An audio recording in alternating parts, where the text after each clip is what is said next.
I'm currently in the middle of 23 series. Yes, 23. 2-3. And my goal is to bring that number way down. So I'm here to continue reading some of those series. Hello guys, the first series I'm going to continue in this video is probably one of my highly anticipated reads since last year, and that is the second book in the Once Upon a Broken Heart series, The Ballad of Never After by Stephanie Garber. I read the first book, I think a couple months ago, and it kind of let me down because I had such high expectations because everyone kept talking about it and everyone was rating it like a 5 or 6 star, and then I finished the book and I'm like, did I read the same book that everyone else read? Because I don't get the hype. Like, it was an okay story, but then the people in the comments said this one's a lot better, so I'm super excited. I am in the mood for something fairy tale-esque, whimsical love story, so this is definitely up that alley.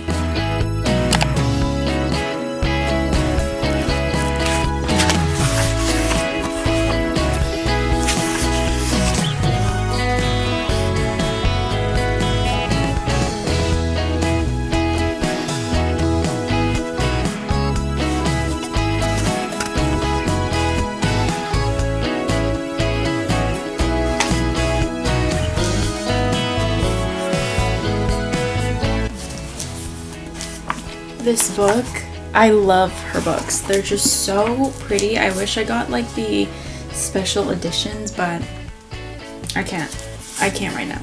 I'm stopping myself from buying more books.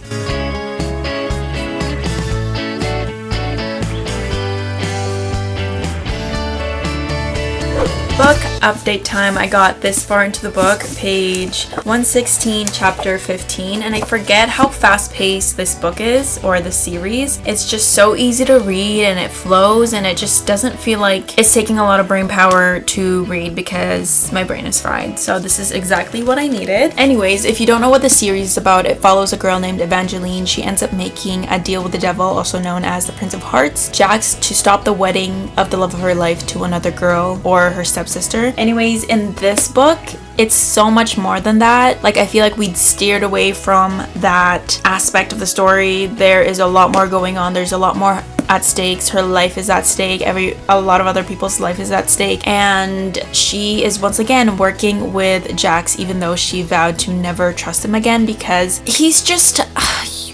I don't know, you don't really know his intentions. Like, he is not purely evil. I mean, he does have like kind of, I don't know if he has bad intentions, but all his intentions are not pure and good, but secretly I feel like he's in love with her. But then again, he's the Prince of Hearts. He will do anything to find his one true love and get what he wants. In this story, we find out that Evangeline is the key to something that he really, really wants, that people have been protecting and, you know, trying not to open because we don't know what it entails. Either it's good or bad. I feel like it's bad. She had stumbled upon a situation where someone who she cares about is under a curse, and she's tried everything. She's exhausted all her options and she's down to her last option, which is, you know, working with Jax again. And I know everyone loves him, so I'm gonna end up loving him too. He sends mixed signals, like he's good and then he's bad. You don't know his intentions. I don't know, he just has this charm to him, and I feel like if I was in Evangeline's situation, I would have fallen for his tricks and fell under his spell and probably would have been dead by now. Anyways, I'm gonna keep reading. I'm excited to see where this story goes. Hopefully it changes my view on this series because the first book didn't really live up to the hype. I know, I'm sorry. Hopefully this changes my mind.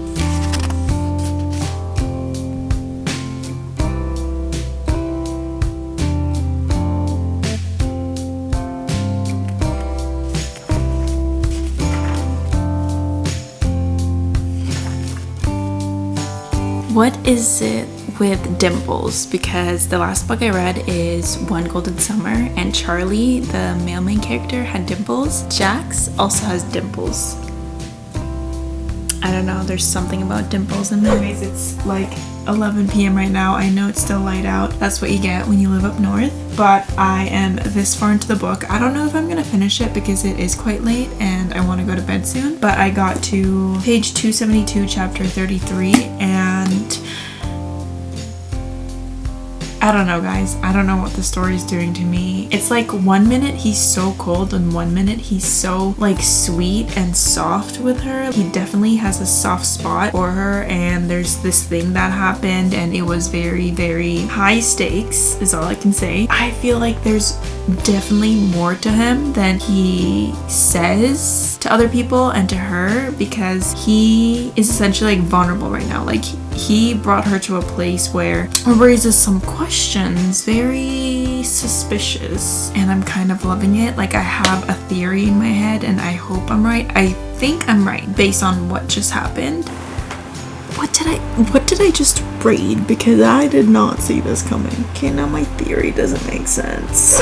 Hello guys, it's like a couple days later, I'm not sure. I ended up finishing this book yesterday at work. Oh my god, no one prepared me for that ending. I feel like this book represents what I was expecting in the first book, and like, you know how everyone was hyping it up, because this book was everything that I needed. It gave me the light, cozy feeling of a whimsical love story and fairy tale story. It was just amazing, but then it also tore my heart out at the same time, because that ending, why did no one prepare me for that? Because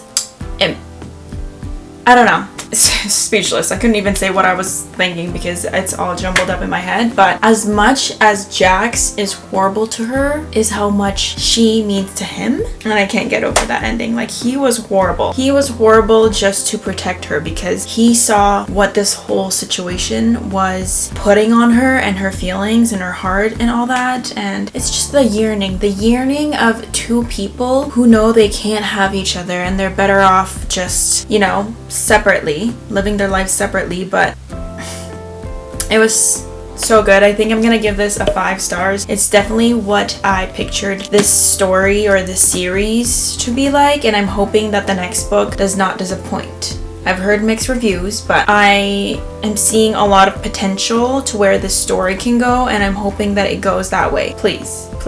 Speaking of yearning, the next book I'm gonna read, or the next series I'm gonna continue, is the complete opposite of this fairy tale love story that we gush over. It's completely toxic. And it's about two people who are, yes, way better off without each other, because they just bring out the worst in each other, but the universe keeps bringing them back like magnets, despite every horrible thing that their relationship has gone through. And that is Magnolia Park's The Long Way Home. I've heard a lot about this book and I feel like it's gonna hurt, but I feel like I love the messy and toxic characters because they're so entertaining, and I don't know, it just keeps me on my toes because I never know what they're gonna do, say, and where the story will go next. People have described this book and compared it to Gossip Girl, but in high society London, and it is a bunch of these rich characters and their, you know, mundane problems. This book is following BJ and Magnolia, and they are just the most toxic relationship I've read about. Like, the other books in the series is about Daisy and Christian. I think I like them better because they're less toxic, but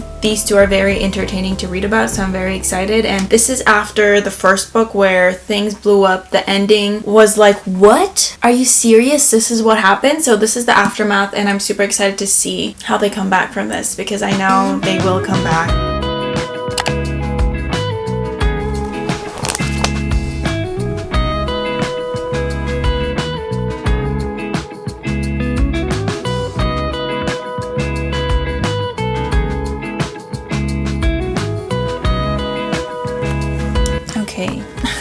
I am disliking BJ a lot more than I already have. Like, they're having the talk right now about, you know, what happened in the past and his reasonings, and I'm like, oh my god, you're gaslighting her. You're making up excuses and like bringing up your past, which I know the past and like your childhood and stuff can shape how you cope with things, deal with things, but like, this is sounding very, I don't know what else to say to make it up to you, so I'm gonna make up excuses so that you'll feel bad for me, and in turn, you'll forgive me for what I did.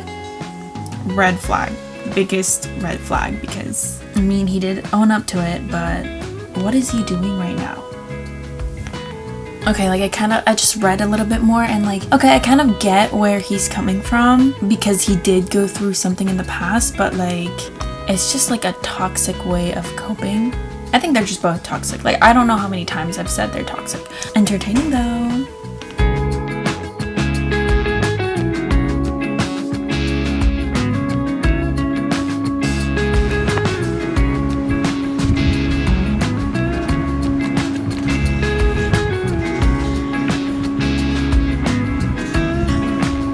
Hello guys, I got this far into the book, page 472, chapter 66. I know I haven't updated as much. I'm sorry. The characters in here are so annoying, irritable, but so entertaining. I feel like a whole lot of nothing is happening between these two characters, but also a lot, if you know what I mean. Because if you know BJ and Magnolia, even in the first book, they do a lot of things to piss each other off and like get back at each other. It's like, oh, you did this, so I'm gonna go do this. Oh, now you did that, I'm gonna go do this. And it's just like them going back and forth and hurting each other, and it's just, it irks me. It irks me a lot, but it's so entertaining because there's so much drama and I'm here for it. Like, there's a lot of characters involved and it's kind of interesting. It's keeping my attention. After reading about their past and their traumas that they went through together, I feel like I understand them more, because this trauma that they went through at the very young age kind of bonded them for life. Because yeah, a lot of things has happened and it was pretty shocking. I was so heartbroken for the both of them. I still am, which kind of makes me realize that what they're doing to each other does make sense, but not really. Like, it's all rooted in trauma and like just pettiness. BJ keeps things up, but she keeps forgiving him, which is not really necessarily a good thing, but like, you can't really control who you have feelings for and who you love, which I understand. You can see how the past and their history is like pulling them back together. The universe is pulling them back together because I feel like they can't really escape each other because their friend groups all intertwine, their families all intertwine. So it's kind of hard that way. Like, even though Magnolia did like run away for like a year, but she is always gonna end up back home. But I do feel bad for the people stuck in between, like the people they're dating instead of each other. Like, I feel bad because like, you know that these two people are in love with each other but are denying it and are doing the most toxic things to each other. Anyways, one character that I love in this series is a bigger part of this book, and I'm gonna quote BJ, and that is, Julian hates. I don't know what else to say. I am so in love with him. I have been obsessed with him since the first book because I'm like, this mysterious guy, the most dangerous like gang lord, and just has so much power and authority, and it's just like, I love that vibe. Like, I loved him in Daisy Hates, loving him even more in here. I'm gonna keep reading. I think I'm gonna finish this during my night shift because I have this much left and I'm on a more like easier unit. So I'll have hopefully lots of time to read this. One thing I do want to mention is that Magnolia's friend group is such a group of enablers. Like, if you're really friends with these two people and you see how they treat each other, why are you still enabling them being together? I don't know. Doesn't make sense. I'm sorry. I feel like I just ranted for like 10 minutes straight, but that's my thoughts so far. I am loving it. So I'll see you guys later.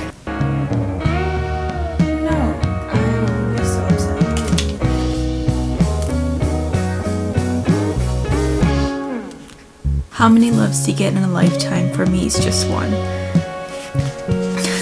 How many loves do you get in a lifetime? For me, it's just the one. I've had more, but as I float away, there's only one I'm thinking of. He is what I'm thinking of. Not how he hurt me, not what he did to me, not what we've done to each other. Just him. Oh my god. What? I just finished reading the last chapter. What was that? Now there's an emoji of a washing machine. I think this is about Daisy and Christian. It's not done. What? I'm dumbstruck right now. I just finished this book and I took a few minutes just to like take in what happened, because there's not one but two plot twists at the very end. What? Like, I'm still shocked by that. Like, how could they miss this? Like, I had a feeling because like this one character kept like showing signs of something that was going on, but everyone like looked over it. Oh my god. And then if you flip over to like the last few pages, because these books usually, or it started with the second book, it had like a short paragraph or two about the next book, and wow, I did not expect this ending at all.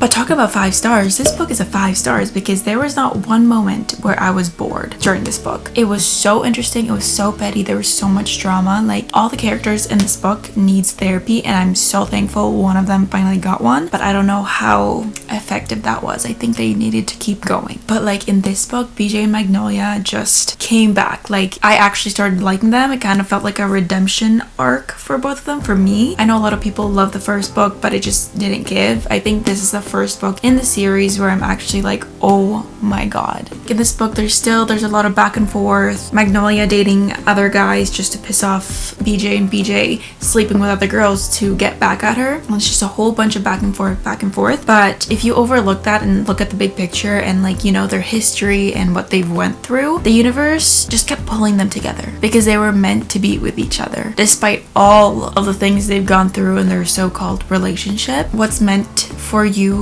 will always find your way back to you. I think that's like them. And I think I like them more than Daisy and Christian now, because I didn't like them in the first book. I read Daisy Hates and I loved that story way more because Julian was in there. But Julian was in here and I was like, I love it. I'm obsessed. Anyways, I know a lot of people on her writing in these books. I wouldn't have this book any other way if she changed her writing to like a more like formal type of writing, because this writing it just goes along with what's happening in the book. Like, this is about chaos, dysfunctional people, characters, and couples. I feel like the casualness and like the what Patty type of writing just fits well with this book or this series. I just feel like I'm reading in my own language. It's very, you know, loose and casual, and it feels like I'm just reading a bunch of text messages because there's a bunch of like swearing, there's a bunch of just like he said, she said, and it's just so simple writing. Like, it's not like the first book we read in this video, The Ballad of Ever After. That's more of like a whimsical fairy tale type of writing, and this one is just casual and I love it, and it really adds on to the story. If she wrote it another way, I don't feel like it would hit the same. Like I said, this is a 5 stars for me. I tagged a whole bunch. This book is basically like the title, The Long Way Home back to BJ, and it's just, oh my god. It's just like nice seeing their breakup and them coming back together. It's just, they're meant to be. They're each other's loves in this lifetime, and it's just, I love it. Now I'm conflicted because I don't know what to read next. I have 2 options. Well, I had one to start with, but then I finished this book and I'm like, I want to know more about what happened to Julian and what happened at the end of this book. So initially I wanted to continue the Chestnut Spring series. I'm on the 3rd book, Powerless. I read Heartless a couple months ago and I loved it, but then now I kind of want to read The Great Undoing, the next book in the Magnolia Parks series. But then again, these books, Daisy Hates, the timeline of that book took place during the first book, and I feel like this also takes place in the same timeline as this book, but in Daisy and Christian's point of view. So I don't want to feel like I'm reading the same thing over again, but then I want to know what happened in Julian's point of view, because Julian in this book was in denial about a lot of things. Like, he was full on in denial. You can tell he was in love, and I was just like, please just admit it.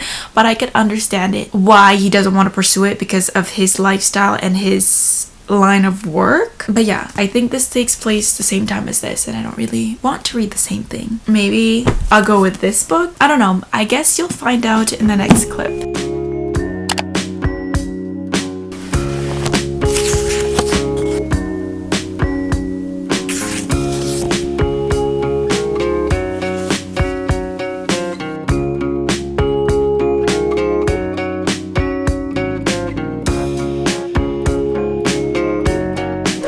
Hello guys, it's way later in the day. It's like 11 p.m. right now. I forgot to update, so I'm updating now.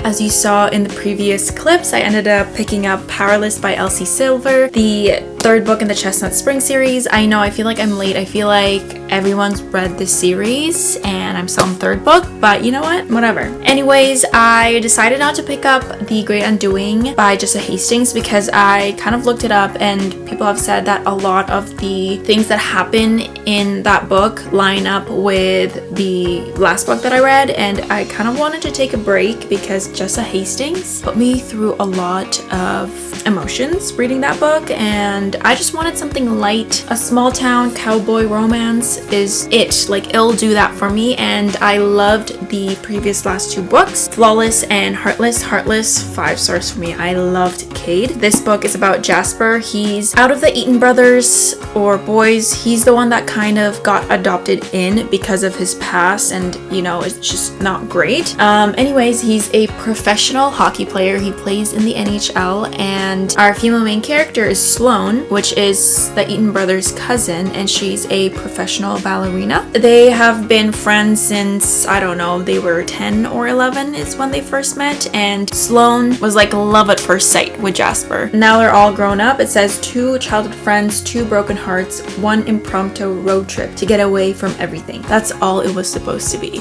That's what it says in the back. So basically, they both have a lot going on. Jasper, his past traumas are haunting his presence, and it's affecting everything in his life. And he recently got bad news that's affecting him and the family because it has to do with everyone, and it's just sad and devastating. But you know, positive mindset here. I know they're gonna pull out of it. I know everyone's gonna be happy at the end. It can't be devastating because it's an LC Silver book, okay? No devastating endings. Anyways, Sloane just has a lot of things going on. She is engaged, she's about to get married, but backs out last minute, and Jasper takes her away, and she's basically a runaway bride, leaving her groom at the altar because it was basically an arranged marriage between her parents, because she comes from a wealthy family, and it had to do everything about business between 2 families. And you know, last minute she realized she's not going to be happy. She doesn't want to deal with this for the rest of her life, so she escapes reality for a little bit, spends time with James, and did I say James? Sorry, Jasper. And they both have mutual feelings. Like, they were both attracted to each other, but they're just denying it and not telling each other. It says their feelings aren't straightforward though. They twist and turn around the pain of Jasper's past and the reality of Sloane's present. Jasper might act like he wants her, but after years of turning her away, he's going to need to prove it. I'm only 98 pages in. I haven't really gotten to like the juicy part of the story. I'm still getting to know the characters and, you know, their life. So I have nothing really to say, but these 2 are going through a lot, and I've met these characters already, like in the past 2 books they've been mentioned, but not in depth. Anyways, I'm gonna read a little bit before bed and probably see you guys tomorrow.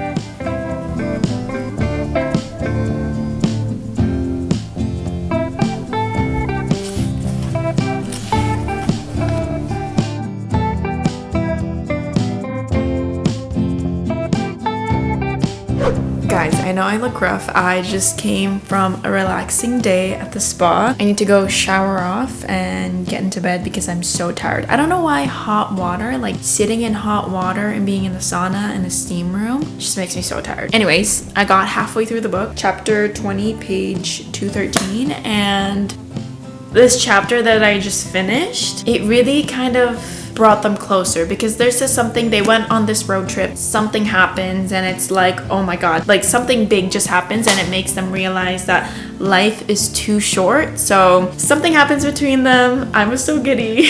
Emotions are high, and they get mad at each other, and then they start confessing to each other reasons, you know, why Jasper didn't like her back when she was younger, and all those things, like why he was ignoring her even though she was like showing all these signs, giving him all these signs that she liked him, loved him even, and he just ignored her. This man, Jasper, has gone through so much, and on the other hand, it's Sloane. Sloane's nice, I love her, but she's like, you know, rich city girl, grew up rich, and doesn't know even an inch of how Jasper feels, because he grew up poor and his parents left him and he had to fend himself. He was at the bottom, worked his way up to become a professional hockey player, and wow, like reading his stories, reading his memories about his like biological family and parents, it's just so heartbreaking. It just feels like I know him more, and the fact that he hides under his hat, like he's always folding the brim of his hat so he can hide, but he's like a 6'3" muscular guy, and he's famous and everyone recognizes him despite him trying to hide himself, and it's just, he's just a big teddy bear. I just got to the shower scene. Jasper, what? Oh, This is so wholesome. Like, I didn't think it would end this way. Wow, that's so innocent to what I thought it'd be.